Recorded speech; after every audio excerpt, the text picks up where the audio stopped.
We the people unite.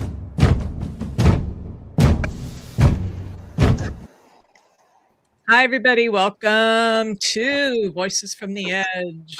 We had the wrong intro again. That's okay, because we are not professionals. Don't try this at home. How's everybody doing? Yeah, happy Friday. Hanging in. Hanging in there. I know. If you're joining us in the chat, please let us know you're here. You know, we love to talk with you. If you're new to our broadcast, welcome. Let us know where you're from. We would love to know. So, happy Friday, everybody. Who do we have at the table? We have Maureen and Andrea, Momo, Keisha, August, and me. I'm Kim Page. So we have a tight group tonight. If you saw, so the thumbnail is system corrupted. And what we mean by that is there's certainly a collapse in what I would call shared reality. Huge. We have like two different spheres that people live in. And even when there's evidence, people do not believe it. So it's interesting because, you know, we argue about values, right? There was a time when we had disagreements. Oh, Roseanne's here. August, I'll admit. We had disagreements. But we weren't really living in separate realities, right? Because we would argue about policy. We would argue about politics in general. We would argue about a lot of different things. But we assumed, at least I did, that we were all coming from a certain ground of facts, a certain foundation of facts. And that assumption, I feel like, not just this year since Trump has been in office, but for the last at least 10 or more going back, right? Because it seemed to have escalated when he came into office the first time. So it feels very different now because we live in this kind of fragmented environment, whether it's the media or politics, social, psychological. And even when events are captured on video, which is what I want to talk about, and filmed by bystanders and replayed at multiple angles, the interpretations are still different. And then you have a government that completely falsifies the information, completely lies about it. You know, some people say, well, you remember when, was it Kellyanne Conway who said, well, these are alternate facts, right? There's no such thing as alternate facts. It's either truth or it's not. And then, of course, we have our algorithms that amplify everything. There's political incentives, there's social identities. And so psychology is a big part of this. And then our news cycles reflect that, with this rapid, reactive, polarized, often reinforcing a system that feels broken and corrupt. So I feel like the institutions that we once trusted, that were really our anchor of truth, you know, especially the news. When you go back to when the news was just the news. But now it's all ideological, I don't know, bullshit.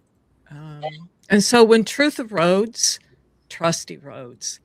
And so tonight I really want to put the question on the table: what happens when truth itself becomes contested, even when the evidence is there, even when the evidence is in plain sight? And can democracy function without a shared reality? That's the question I want us to keep in mind too. And who decides what counts as knowledge? And this is going to tie in, I think, to Keisha's piece. So let's kind of keep these questions in mind as we discuss the topics tonight, if that's okay. Yes, yes? Yes, yes. So I think this could, you know, video evidence and cell phones and everything that's come out with the technology over the years has really helped bring to light the truth. Because could you imagine how we've been lied to over the years without that information? How much have we been lied to? And so I just was thinking back a little bit, even before January 6th, we can go back to way back to the videotaping of, the riots. I had it on the tip of my tongue earlier. I'll think of it in a minute. But you had J6, it was videotaped, right? We had George Floyd, that was videotaped. Would that have resulted in the conviction of this officer if it had not? Is the question. Then we had the occupation of California. We had ICE all over the place. And then most recently, the death of Renee Good and Alex Petty. But even, and this is my question, I'm going to go on to one more after that, but let's talk about this first. Even with this video evidence, people don't want to believe it. Why do you think that is? I'm going to pick up the stuff. I'm going to open it up to the panel. I don't have a clue. It's there right in front of them. They just don't want to believe it. Yeah, I was going to say that answer probably runs really deep and it's individualistic. I would imagine that there are some people that see it and know what they're seeing. They are just for what they're seeing. And so in order to speak on it, to justify it, they have to pretend like they're not actually seeing what they're seeing. And then I think that there are just some people that just are so deep into the brainwashing and the propaganda that no matter what you show them, they can't see the truth. And I don't know what it would take to jar those people out of their own reality. Yeah, it's very psychological, right? You have confirmation bias built in there. You have ideology. You have these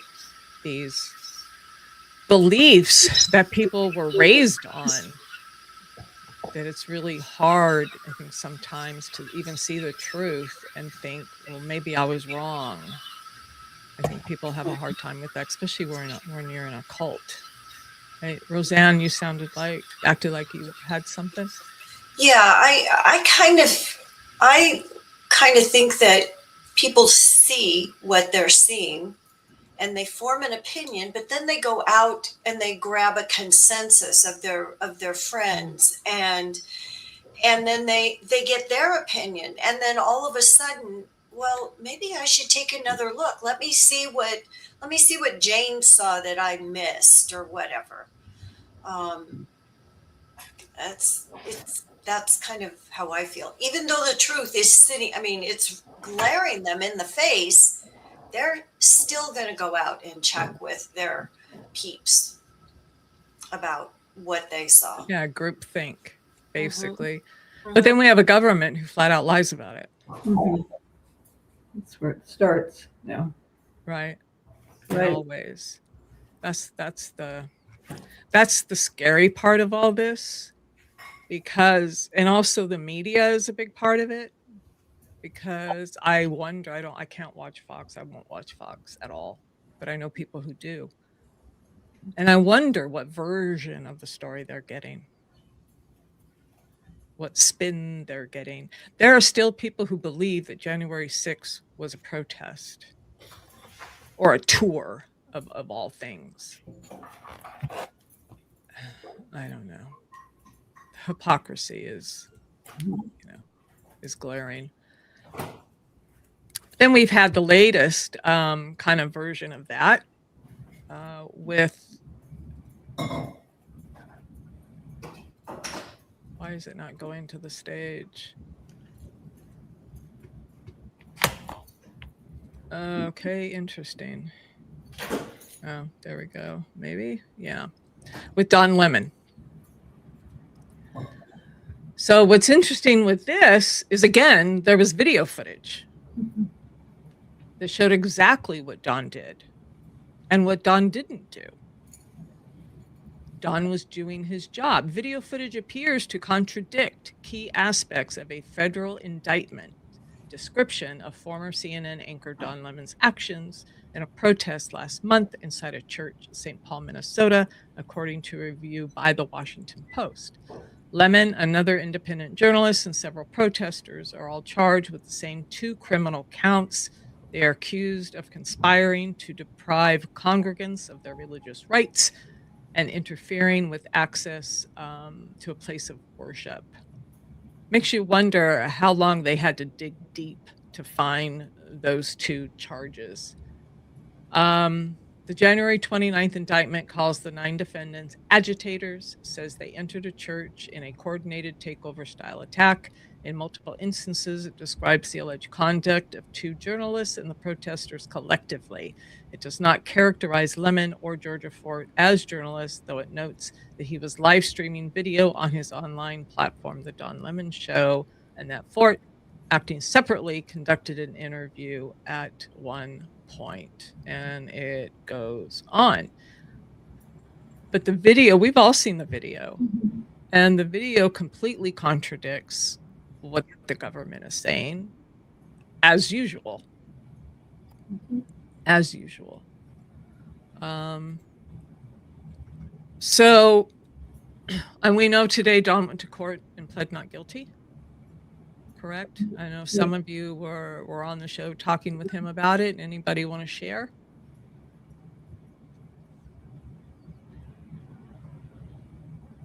He didn't say a lot because of his attorneys, but he was still Don Lemon. And you know he's not going to stop being brave and talking the truth. We knew, he came out, there were cameras. Of course, he said he wasn't guilty, which is absolutely true. That's what I took from it. And he had a great panel on. He came on the show afterwards. And it was very informative, I thought. And it's Don, he's truthful. He's going to stay that way. And I think we're lucky we have him. They took his phone today too. What? Mm-hmm. Yeah, they took his phone, his cell phone. I thought that was something that they wanted to do. Did they succeed in that? They took I thought it was subpoenaed. They took his cell phone and said that he was conspiring with them. They actually talked as if it was like January 6th, the same language that the January 6th said about Trump, that he riled up the people and then they went to, do the insurrection. And that's how they tried to say that Don acted. And it was like, you stop lying. So that's why they took his phone today. Oh, I don't recall them saying that, huh? Yeah, I watched it when they said it. Oh. Well, that's not good, given, his contact list. He's got a lot of... Well, who was that says we should take a different phone than our regular phone when we travel? Was that you, Monique? No, that was me. That was it. Yeah. Okay. Yeah. I said make it so that you have to input your security code and take your face or your thumbprint off, because they cannot compel you to open your phone if it has a security code without like a warrant or something. But if you can open it with your face, they don't need that. Yeah, I don't use my hand or my face. I don't see where they had a right to his phone whatsoever. They don't without a search. They had a warrant. So well, there are different rules when you're going through customs. You're not technically you're not technically in the United States, so to speak. So they have different rules. You have less rights, but that is one thing that they cannot do. They cannot compel you to open your phone if it has a code. Even as a citizen? You're on different, you're kind of in a different territory when you're going through customs. I don't see how they could have done that, but they did. Wow. But just note, it's just for Go ahead, August. Just note, it's just for humiliation. They could pull all his information down from the cloud. So they just wanted to piss him off, give some drama. I don't know how I'd have to confirm that. I don't see how they could have just taken his phone without a subpoena, without. Not without a They warrant. said they had Yeah. one. Hmm. But Well, you can double check. you know, it's Patel's You can FBI. always So, double check. yeah. So I did pull, let's see, whoops, share screen about his plea today. So I thought we'd just show a little bit of that. So he pleads not guilty to civil rights charges in anti-ICE Minnesota church protest. They just talk about it a little bit. He did not comment to reporters as he entered the courthouse. The scheduled arraignment was Friday. That was today. Lemon's attorney did not return calls this week seeking comment. 2 more defendants accused in the protest at the church are scheduled for arraignment next week. Protesters interrupted a service. We already talked about that. But Don, I've spent my entire career covering the news. I will not stop now. In fact, there is no more important time than right now. This very moment for a free and independent media that shines a light on the truth and holds those in power accountable. That's, they said Lemon told reporters after his arrest. We all saw that. Some more to come on this. But again, I go back to, if there was no video of that, if he, you know, we're in dangerous and scary territory at this point with this government. Agreed? Oh, Absolutely. yeah. Yeah. And the fact that he's going through all of this in Black History Month is messed up. Mhm. That's why you did it. Give him a break. Yeah. I think it was Representative Ayanna Presley who may have said this on Don's show, that he, or maybe it was Joy Reid, there were like a million wonderful Black women on the show today. And one of them said that the ancestors are looking out for him. And I'm like, yes, especially during Black History Month. Yeah. So- that was Congressman Presley that said that. Yeah. May the power of all of the great auntie and uncles and of the ancestors be supporting Don and lifting him up. I love that. That's a good, I love that sentiment. Yeah. What too is I hear a lot of people talking about the fact that how angry people are that our taxpayer money is going to bullshit like this and not towards the investigation and criminal convictions of those people that murdered 2 American citizens.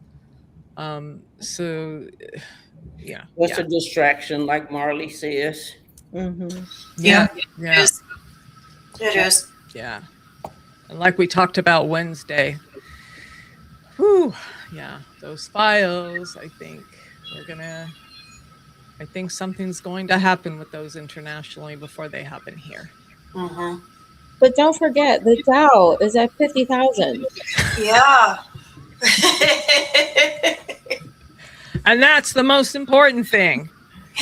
And how dare anyone accuse her of lying? Don't you ever do that. No. And don't forget those cartel drones that we just shot down, keeping Americans safe. Yeah, exactly. The finger, whoa. That's so bad, you know? That really is. Good reality, yeah. I saw a meme that said, instead of calling people Karens, they should now be called Bondies. Yes. Oh yeah, I was saying Yeah, she should be called Benedict Bondi, Benedict Barbie Bondi, or something to that effect. There's a picture of her with that Kate Goslin haircut. Oh really? Oh my God. Oh my. I think she forgets that when she points her finger, there's 3 pointing back at her. Yeah. And I agree. Was it Mo, you said the other day that image of her as all the women behind her had their Yes. hands held up, and Yes. she didn't have the guts to turn around and face them. Nope. That showed who she really is completely. Oh, yeah. Yeah. Because Yeah. they all think that they're going to be there forever and not face the consequences, not Right. face the music. You Right. know, it's And that part of it is a little scary mhm. with everything that's happening right now, but it's also can't wait for the day when it does. Yeah. Yeah. Right. You know they have plans, but it just seems that everything that they do backfires on them. I'm not saying that they're not causing irreparable harm, and pain and all of that, but everything is failing. It's just that they've caused so much destruction, and it's going to take a while for the court systems and everything to catch up with what they're doing. There's no way to correct them right now because we don't have the power. But when we do, all I know is that it all better just come burning down. They just need to go at them, go after them, go at them. I want to see all this torn down, burned down to the ground so we can build it back up. That's what the panel with Don Lemon today was saying, just exactly what you're saying on the, we got to do that. Yeah. Yeah. There was no poison there for longer than we even realized. Yeah. Yeah. Someone was saying, I forget who it was, some commentator, that it would be worth having the stock market crash just to save democracy, right? I mean, he didn't mean it literally, but it's like, because they're talking about boycotting everything, everything. And that would affect the economy.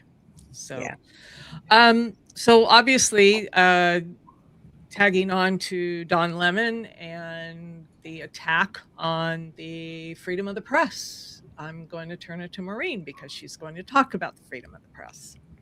This is what I found. Before Maureen starts, let's like and subscribe, everyone. And please, leave us your comments. We definitely will post them up. Thank you. Yeah. Yes. Hey, Banner. Look, I found. Okay. My husband got this from Congresswoman Jackie Spear many years ago. We used to have business in D.C. and even go there because we liked. It used to be nice, D.C.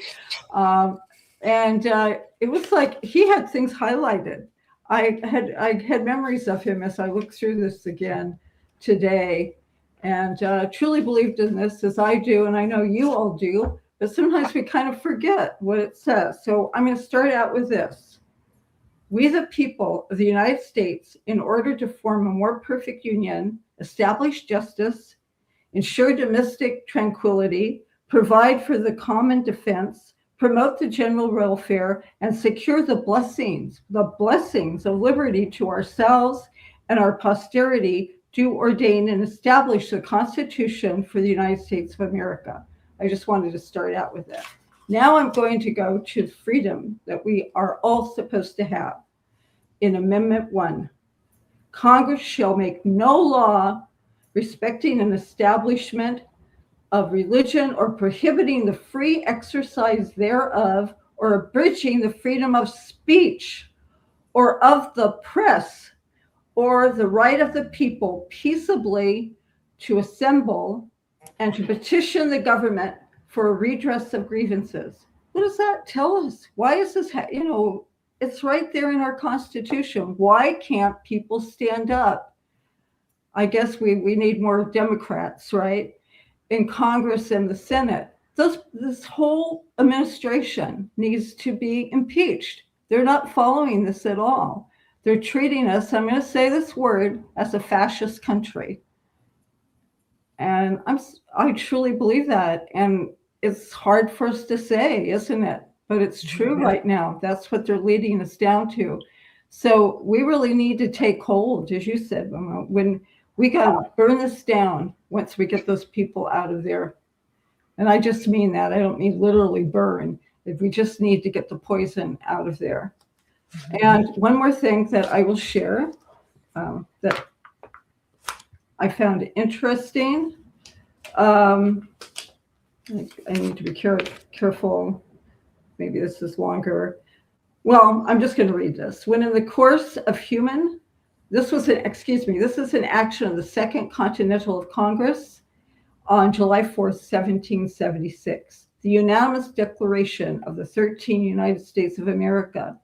When in the course of human events, it becomes necessary for one people to dissolve the political bands which have connected them with another, and to assume among the powers of the earth the separate and equal station to which laws of nature and of nature's God entitle them.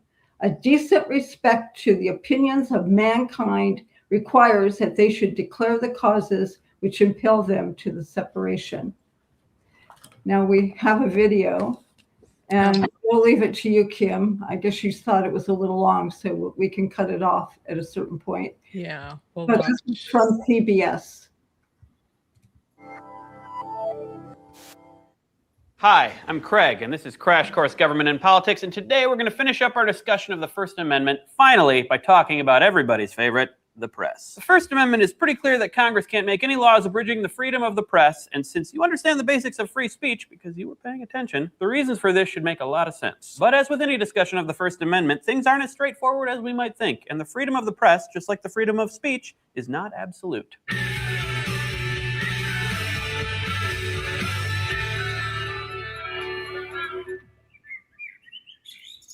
The main thing to know about the First Amendment and the press is that it prevents the government from censoring the press. For the most part, this means preventing the press from publishing some information in the first place, although it can also mean punishing a news agency after they publish something. Let's deal with pre-publication freedom of the press first. Let's go to the thought bubble. Censorship of the press before a story is published in print, broadcast, on television, radio, or the internet is called prior restraint, and the Supreme Court ruled that it was not allowed in a case called Neer versus Minnesota. In that case, a newspaper called the Saturday Press was going to publish a story that the city of Minneapolis was under the secret control of a cadre of Jewish gangsters, in particular the mayor and chief of police. City officials obtained an injunction to stop the publication of the story, and they gave the Saturday Press editors the opportunity to go before a judge to prove that the story was true. I'll get to this question of truth in a minute. The judge ordered the injunction and said that if the newspaper violated it, they would be punished for contempt of court. Instead, the newspaper countersued, claiming that Minneapolis and Minnesota were violating their freedom of the press. The Supreme Court agreed that no government was allowed to censor the press because a free press is essential for the political system to work. They based their decision on a lot of history, including Blackstone, the British legal authority, which explained, "The liberty of the press is indeed essential to the nature of a free state, but this consists in laying no previous restraints upon publications, and not in freedom from censure from criminal matter when published." And they also relied on an important American authority on the Constitution, James Madison. Heard of him? Who derived a lot of his constitutional expertise from the fact that he wrote the thing. He said, "This security of the freedom of the press requires that it should be exempt not only from previous restraint by the executive as in Great Britain, but from legislative restraint also. Citizens need a free press to be able to criticize the government and to expose government wrongdoing, because otherwise the government can get away with all sorts of things that we don't want it to, like say spying on us and reading our email and reading our spies' email. Of course, even with a free press, the government can do this, and what constitutes the press in the age of the internet is a debatable question. WikiLeaks, anyone? But the basic proposition that the press must be able to protect us against an overreaching government still stands. Thanks, Thought Bubble.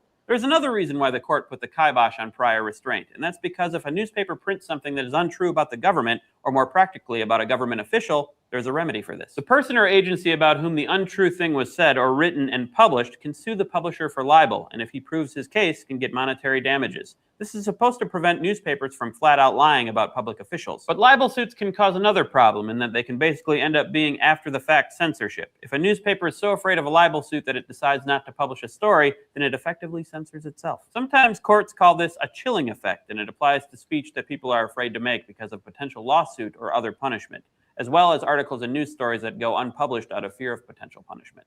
Tell you what, I ain't afraid of punishment for that.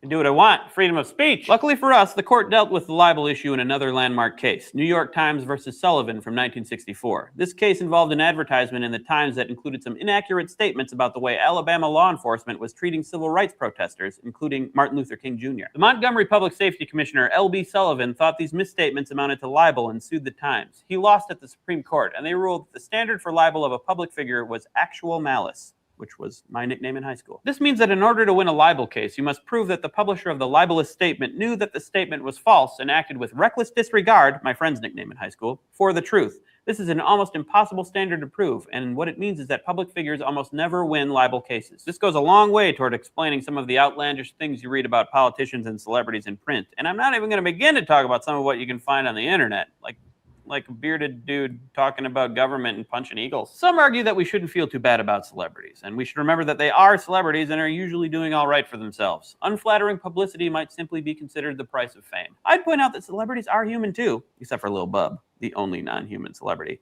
and probably don't like being libeled. I guess Jar Jar Binks is another non-human celebrity, and he gets a lot of bad press.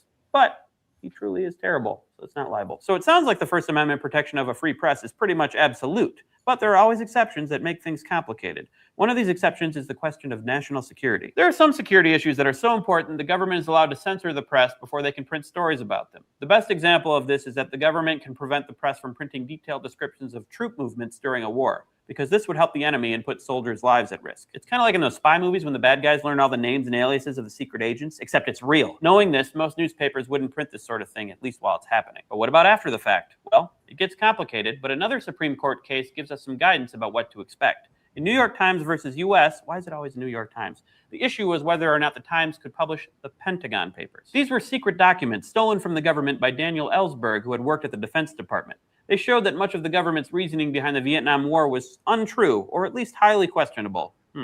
I'm going to go with untrue. The government tried to stop the Times and the Washington Post, too, from publishing these papers because it would make the government look bad and perhaps turn public opinion against the war. Now, this was 1971, and a good deal of public opinion was kind of already against the war, so much so that Lyndon Johnson had decided not to run for re-election just a few years before in 1968. But the government said that publication of this classified report would cause irreparable harm to America's ability to defend itself, and they tried to stop the publication. The court ruled against this prior restraint, further strengthening the First Amendment protection of the free press. It also slapped down the executive branch, which was trying to claim its privilege to keep state secrets. But we already mentioned this when talking about Nixon and his attempts to hold on to the Watergate tapes. Anyway, as you can see, the First Amendment offers a lot of protections to citizens in the press, especially when they're criticizing the government or its policies, or even when they're making fun of celebrities. And this is really, really important because American democracy relies on its citizens having enough information to make good decisions and hold elected officials accountable. We rely on the press to tell us what the government is doing so that we can decide whether or not we want to let them keep doing it. If the government can keep us from getting important or even not so important information by censoring the press or by preventing us from speaking out against what we see as wrong, it will be able to keep doing things that might be bad. And this is the kind of tyranny that the framers of the Bill of Rights were most worried about. So the more you're concerned about tyranny, the freer you want speech in the press to be. This is something to think about when you engage in arguments about Edward Snowden and his NSA disclosures, or Julian Assange and WikiLeaks. Thanks for watching. I'll see you next time. Crash Course Government and Politics is produced. That was very informative. Yes, I enjoyed that. Is that a series on PBS, Maureen? Yeah. I have to check that I'm out. sure they're still active though. You know, they've got so much financial backing has gone away from PBS right now. I don't know if it's still out there. But yeah, I love PBS though. They have a lot of I have a PBS passport, do they have it like on demand? Yeah, they do. Yeah. I remember Electric Company when I was a kid. Yeah. No. And this is of course why they're trying to pull all funding for PBS or any nonprofits. And the other thing that stood out to me, two things, when he said national security, the government will use national security as, I think, the catch-all. And we see a lot of that now in everything, right? Oh, it's about national security. It's about national security. And the other thing, that without a free press, democracy cannot function. And so true democracy cannot function. You notice we don't hear about Ukraine anymore. Yeah. Yeah. That went radio silent. Yep. And you know they still hurting. Oh yeah. Mm-hmm. Yeah. And we haven't heard anything about Gaza lately either. Mm-mm. Mm-mm.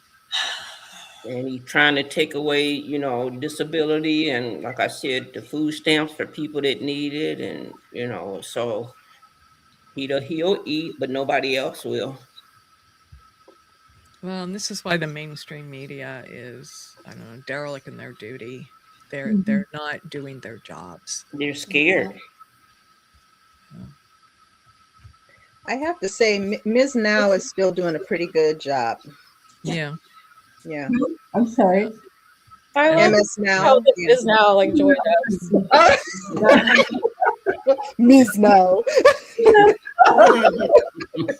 Joy Reid calls it Ms. Now. Yeah. That's funny. Anything else, Maureen, on that topic? No, I think it says it all. I want my freedom back. I want John's freedom back. I want my freedom back. All of our freedom. I didn't live in a generation. I lived during when they were passing good laws, and I was campaigning. I'm aging myself. Bobby Kennedy. I was getting ready to go campaign for him, and unfortunately, we all know what happened. I did live through 3 assassinations. That affects you. Vietnam War. I was a hippie for a while. But we had freedom then. At least I thought we did. Well, yeah. You know, Yeah, peace and love, right? yeah, my husband and I were just talking about that, and we were thinking, you know, going to age myself. I'm going to be 60 this year. I was 2 when Martin Luther King was assassinated. So, of course, I was a baby. Right. But I heard the stories from my mom. But I think that we were the first generation that didn't have that same struggle. We were sort of shielded in a way. We got some of the backlash from the civil rights movement. Growing up, there was still a lot of racial tension, but then our kids are probably the first kids that just really don't know that struggle at all. They're aware, but they're very far removed from it. So this is all very new and very raw to them. And from my upbringing, all it does is entrench me, and I'm ready to fight because my grandmother and my mom and my dad, they lived through this, and I'll be damned if everything that they fought for, I'm going to let it fall on my watch. No. Right. No. It's a stream. Ooh, did y'all see what I saw? It's a stream unavailable, suspended for policy violations. Yes. What? What? My phone just went black. I have it on It went black first. Your phone? It says have it stream on my unavailable, stream suspended for policy violations. Was it the PBS clip? PBS should be Yeah. free reign. Yeah. What else? There's nothing we I did. told y'all they'd be listening. Dally Oop says that the vertical stream is working. Okay. Yeah, I don't see anything. Yeah, go to the vertical. Oh yeah, Marley says the same thing. Only the vertical is working. Okay. Okay. So everybody go to the vertical stream. And you don't think they're going to go to the vertical? What the hell? Yeah, the vertical is up. Okay. Right. Well, Yeah, I was going to say, I wouldn't think that video would have been. How long does a suspension last? well, I it just should say- pass. We're not showing anything right now. It's Wait, fine. We're back, everyone. Okay. Okay. Go back to what? What The happened? first Okay. stream? It's back up. It's back up. We'll Okay. take a look. Good. Take a Cool. look. Okay, so let's thank you, Maureen, because that was important, especially as it ties into Don's story and everything that's happening with the press right now. We need to be My reminded. phone is still down. And yeah, the generational thing, what they say, we tend to repeat things because every 100 years, because that generation forgets. The generation forgets what happened or did not experience some of those things, and so that's why we repeat stuff. I wanted to say thank you for the trip down memory lane because we were in the chat talking about the shows that we watched on PBS as kids. That was nice. And also seeing the clip of LBJ, Mhm. he's such a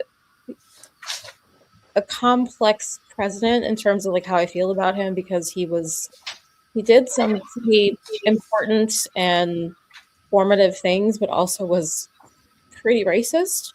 Mhm. And still, He was Trump very is complicated. 80 times worse than LBJ could ever have been. Yeah.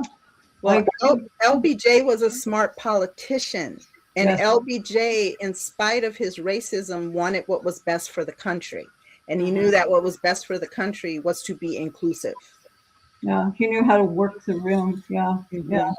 But no, I can't say my generation, we were real fond of him, but we were fond of the fact that things were being passed for the good of all Americans at the time. But I'll tell you, always feel that, of course, losing John F. Kennedy, I was very vulnerable at the time, because to all of us, he was very much a hero. He was young, inspiring.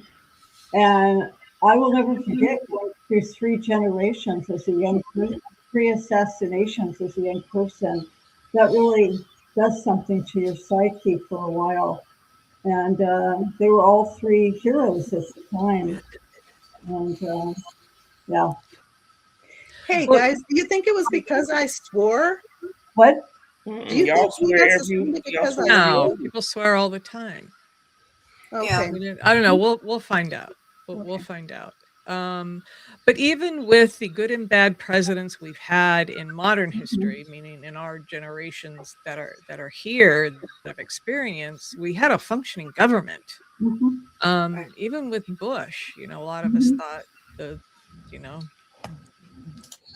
Junior wasn't such a great president, but looking back, I'd take him now in a heartbeat. We've seen how we feel about that now. We take them back.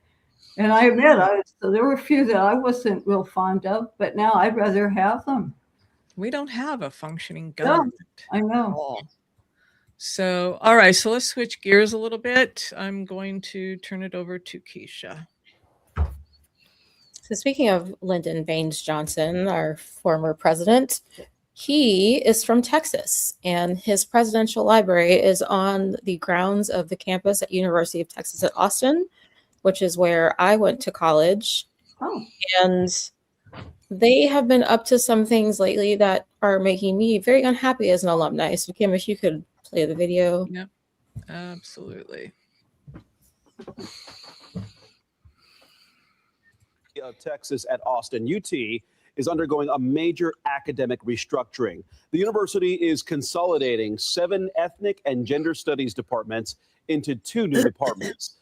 Changes are causing concern among some UT students and faculty. KBU's Daniel Perot is live on the UT campus with more about the changes and how faculty's reacting. Daniel. There's certainly some disappointment among faculty in these different departments, but it's not necessarily something that came as a surprise, because this is something that had been talked about since the fall, when the UT system began auditing all courses that related to gender studies. This is the latest example of the mounting political pressure on college campuses across the state. After months of pressure, UT Austin is making big changes in its College of Liberal Arts. It really seems to be a rebuke and repudiation to everything that has made UT Austin distinctive and great. The news first shared in a meeting with department chairs Thursday before UT President Jim Davis announced it in a campus-wide email. Departments like African Diaspora Studies, Mexican American Studies, and Women's Gender and Sexuality Studies departments are being consolidated into a new department of social and cultural analysis, while the French and Italian, Germanic Studies, and Slavic and Eurasian Studies departments are being consolidated into the Department of European and Eurasian Studies. I don't know what that will entail. I don't know what that means for the future of our degree program. Davis says there will be curriculum reviews to figure out what majors, minors, and courses will be offered. Current students will be able to continue pursuing their degrees. Women and Gender Studies Department Chair Lisa Moore says the move will gut a department that's one of the best in the country. Shutting them down, renaming them, erasing them is rolling back a century of progress. Davis says these changes are needed after the university found fragmentation across departments. He says this will allow students to get a balanced and challenging educational experience. This was something that was imposed on us without our consent or participation. It comes amid growing political pressure from conservatives who sought to eliminate programs they see as liberal. Last month, Texas A&M eliminated its Women and Gender Studies degree program. Those political attacks and that level of uncertainty is really difficult, and there's no need for it. Moore says she feels the changes will make it harder to recruit and retain top students, faculty, and staff. It impacts, she says, we thought far beyond the UT campus. The changes are expected to be finalized in the coming months, but as of now, the university says there's no official timeline for the consolidation. Live on the UT campus, Daniel Perot, KVUE News. Big announcement from the University of... What do they mean by fragmented? How? Well, what? I don't. What? They said that the teachers or the people, the professors didn't turn in a complete description or accurate description of the course study. And so therefore it wasn't any good. So they did this. We talked about this months ago, that they had passed this, and I don't think anybody knew. But we did talk about it. They just said they didn't turn in a complete or accurate curriculum. It wasn't good enough. But that was just any reason. Yeah, so this is on the heels of, if you all remember, we talked about the compact that Trump offered to, I think, 8 universities, where there were like 9 different stipulations that they had to follow to get federal funding. And one of the items was something about being specific about there only being 2 sexes. So no non-binary, no trans, nothing like that. And obviously there's been a very anti-DEI push from the Trump administration. So it just makes me feel like this is all just falling in line with what the administration wants. It's all about 25. Yeah.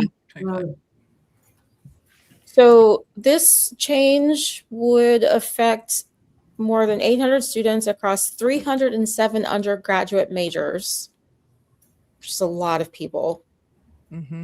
And also, this is not just about UT. This is about universities across the state of Texas, and there are a lot because it's a huge state. Texas A&M recently did something similar. And if you don't know a lot about the different universities in Texas, University of Texas is in Austin, which is probably the most liberal city in Texas, and it's actually a pretty liberal university, whereas Texas A&M, which is the big competitor, tends to be more conservative. So it's surprising and actually disappointing that UT Austin would take this action, and I'm, again, as an alumni, incredibly disappointed. I don't know what this will do to the people who study these disciplines, to sideline them into, what was it, social and cultural studies? What does that mean? Like, these are disciplines that belong on their own. African American studies, gender studies, women's studies, Latino studies, like those are real disciplines that people study that matter. They shouldn't be shunted into this just broad category of social and cultural affairs. Am I right in thinking I don't ever remember any president ever trying to control what colleges and universities are doing for their Well, this is the way you get them, is first through education, the news media, and still it wasn't enough schools, being affected. They were still getting learning out, and it still got out there. Now this is the way to stop it. Remember, they want to take away all women's rights. They don't want women at universities at all. With this They want you ideology, back home having Project babies again. 2025, exactly. What you were talking about, was it Wednesday, right? Or was that last week, Keisha, when you did that? Oh, that was last week. Yeah. Last Friday. Yeah. See, That's we pretty always learned the education was the way out, and they don't want us to get out. They want you to stay and, oh my goodness. So he has security. That's what I say about him. He has security. Nobody else has security, but he doesn't come past that airplane door where they can get to him. He doesn't, he's always surrounded by security. That's why I agree. We had a comment. Texas needs to get Republicans out of office there. Absolutely. Yeah. Yes. Yeah, definitely. Yeah. So I mentioned Texas A&M being the other large university in Texas and it being the more conservative one. They actually completely eliminated their women's and gender studies program. Just gone. Wow. We announced it, but it just didn't sink in yet till. Yeah, well, there's so much going on. It's hard to track everything, you know. So we just have to keep circling back to these things. Just like we're going to have to rebuild the East Wing. And we're going to have to rebuild everything. Yeah. Yeah. Yep. Yes, we are. Off of everything. Anything more on this, Keish? That's it. I hope that it doesn't spread to more universities, but it will. Yeah. You think the alumni Abbott is very complacent. Yeah. You would think the alumni, who a lot of times, donate a lot to universities, would have a voice. But this is a racist state. If I had more money and more power and influence, I would definitely be calling them up and saying, I'm not giving you my $1 million a year anymore. I don't have that. So maybe we can encourage others who might be in that position to do that. Exactly. Okay. All right. So thank you. That was extremely informative. And these are the things that we'll keep circling back to because, because we have to. We need to keep it out front. So I'm going to turn to Andrea and her topic for today. You can put it up, please. The first one.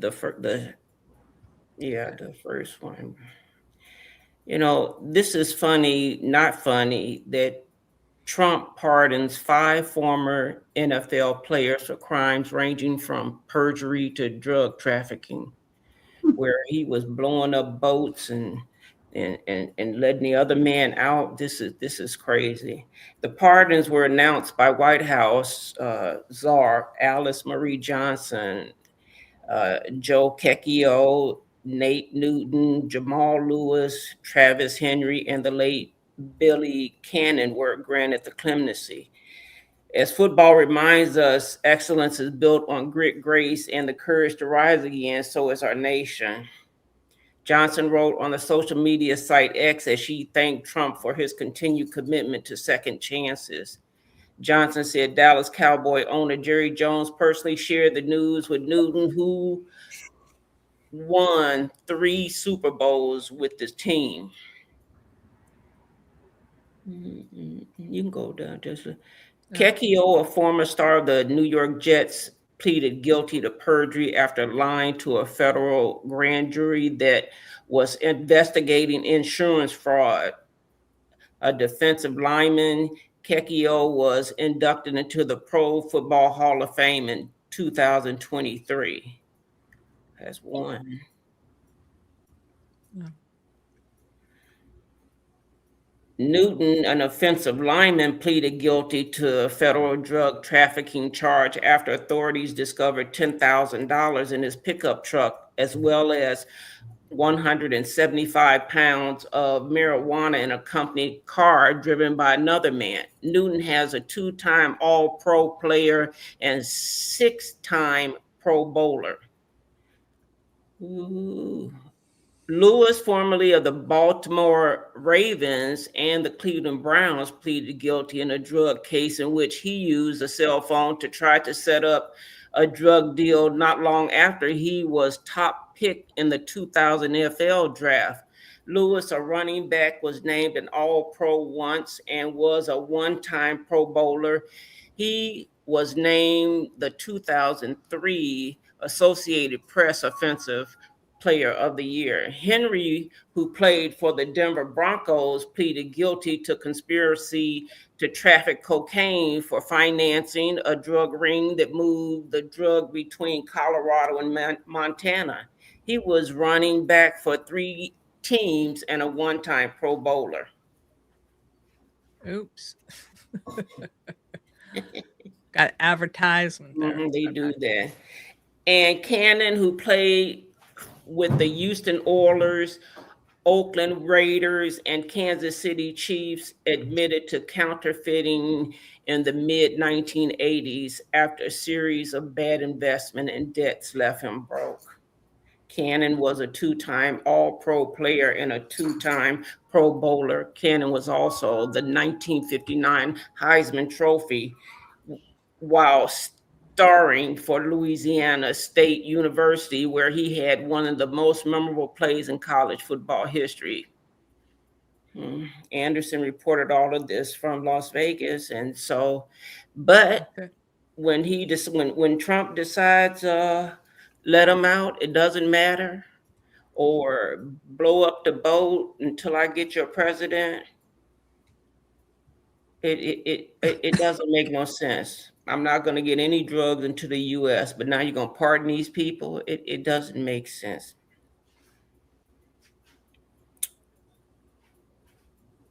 There wasn't a picture of the football players, was there? No, they didn't show any pictures of them, and a couple of them already gone home.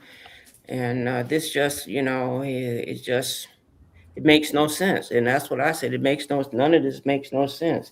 On one hand, you don't like the drugs. On the other hand, you want to pardon the people. I think he's crazy. Oh, he likes the drugs.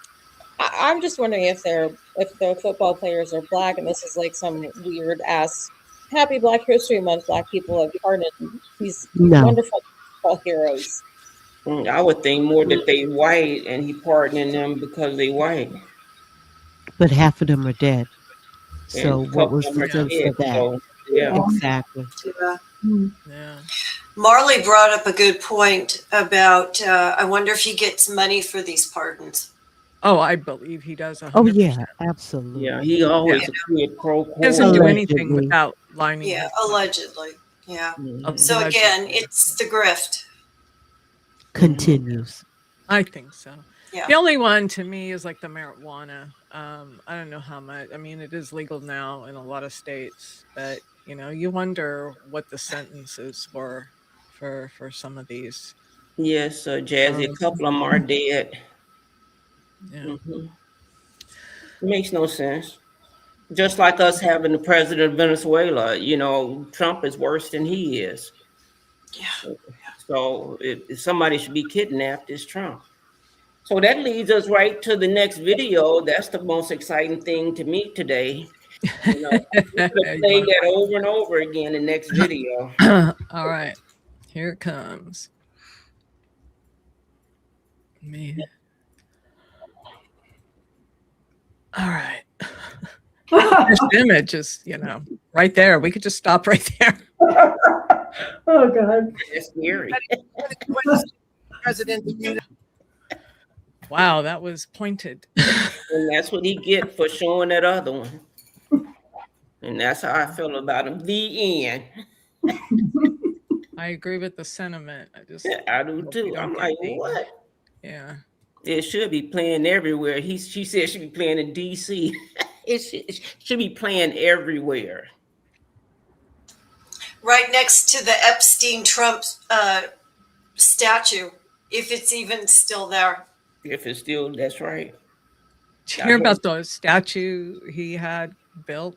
Some big one with gold leaf, and they won't give it to him. They won't release it because they haven't been paid. Nothing surprising about that, right? There's a statue that's gold leaf. I told you statues are coming. I just had to keep listening to that video over and over again. I said, I couldn't wait to play it. I know y'all in shock, but I couldn't wait to play it. When you go low, we go lower. All right, let's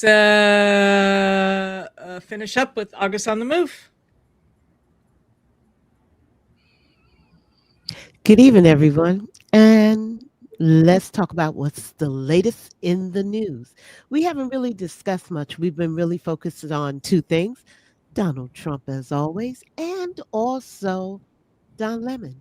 But in the news, we need to really focus on Nancy Guthrie. The feds doubled the reward as former FBI agents suggest they're seeking an insider tip. Not sure what they mean by insider tip. They're hoping that somebody will come forward. I'm pretty sure they would have come forward already. But okay, we'll play their games. Yeah, thanks. Another thing in the news you need to know: Fetterman lone Democrat to support Homeland Security funding bill as DHS shuts down Loon. Why, Fetterman? Why? Why would you be the only one that wants to support? But also, let's talk about, we already mentioned Don Lemon, but I really want to go over to German. So let's talk about the German. In Germany, the German Chancellor Merz says U.S. leadership loss calls for repairs of relationship. So he did have a conversation with Donald Trump, indicating on Friday that the U.S. role as a leader on the world stage is lost, and urges President Trump to repair. When you hear me stumble, he's not a president, but he is. Okay, to repair the transatlantic relationships, to challenge threat from China and Russia. So more to come on that. Also in the news, not to mention ICE. Let's see what ICE plans. ICE plans to spend 38.3 billion turning warehouses into detention centers. Yes, we did talk about that. However, how is this going to affect us? That's our money they're taking in order to turn it. So, documents released Thursday offered the most complete picture to date of the Trump administration controversial and costly plan to overhaul. And last but not least in the news, let's talk about, if we're talking about ICE, let's talk about Immunch, right? Amid fallout from Epstein files, Dubai's DP world boss is replaced. So Sultan Hamad bin Salman was credited with turning the state-backed DP World into a global logistics powerhouse. He was recently identified. So it's so much that's going on that we really need to know about. Delivered from the working class to starve off author. So there is definitely a lot going on. But also in the news, let's talk about, it is Black History, and I always try to bring you the latest in Black history. So let's go over to who I'm focusing on today in Black history will be the first, wait for it.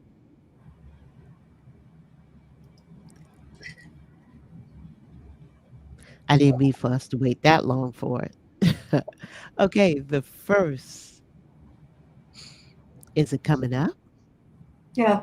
So Okay, the first Black person ever seen on an American television show. And her name is Ethel Waters. So I wanted to bring that to you. She was the first African American that was on the stage. And with that said, that is really something to think about. I'm pretty sure you guys was not aware of it, but wanted to definitely share that with you.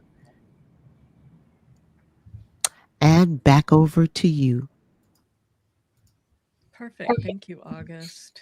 Yeah, it's good to keep up to date on those news stories that we don't always get to cover.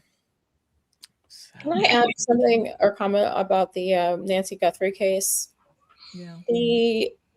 So the FBI got involved, right? But the local authorities are refusing to have the FBI analyze the crime scene evidence that they have. Why? That's a good question. They don't want those Keystone cops stepping all over their investigation. I wouldn't want them involved either. If I were the family, I would say absolutely no FBI. Yeah.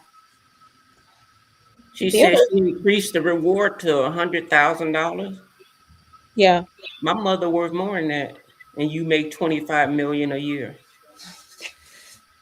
Did you ever in your life think that we would look at a prestigious organization like the FBI in this way now? No. No. Ever? You're No. right. I guess Yeah. so. The money. Because the first thing I thought was that poor woman and her family. I don't think she's alive. Look at the FBI we have right now. No. Yeah. For The this other thing is, Trump was asked about the case today, and he said some weird stuff. Like? They asked him if one of the reporters asked him if he thought that she may have been like one of the cartels was involved, or like if there was like some foreign influence, and he said something like there could be some bad actors involved, or a group who doesn't know what they're doing. It was just a very strange response, which I realize like saying that about Trump is not really any different from anything else he says, but like, why is he involved? Why does he have an opinion on this? Not supposed to be. I don't trust it. Mm-hmm. Yeah. I don't understand why he was so gung-ho on having the FBI get involved in the first place. Mm-hmm. I don't want to say they said it was they think it's a family member. I don't know. Like Ozzy says, something seems very off. Yeah. I agree. Yeah. I would agree with that. Well, that's because Trump was talking. Okay. Yeah. Wow. Yeah, something's not right. But then you have them, looking at the family. Then, I don't know. And then there's the conspiracy theories that because Savannah, interviewed some of the Epstein survivors, that there's, so there's again, so there's we don't want to go down that rabbit hole, obviously, but he got a long memory about his enemy of people he want to get drive crazy. If we're throwing conspiracy theories out there, the other thing is Don Lemon got arrested. He's a journalist. Savannah Guthrie's a journalist. Is there something there trying to scare journalists from doing their jobs? I don't know. I'm not saying I believe any of this. I'm just saying it's all very strange. But you do have to bring it to the forefront, Keisha, because it's just so strange. And another thing, I just think the whole thing about Guthrie's kidnapping has been handled very sloppy. I must say. It's like they put out information, but they didn't want to put out information. It's been a lot of piecemeal. And normally they don't handle kidnappings like that, because the bottom line is 48 hours. The first 48 are the critical most hours that in order to get a loved one back. And if you don't know that, CSI.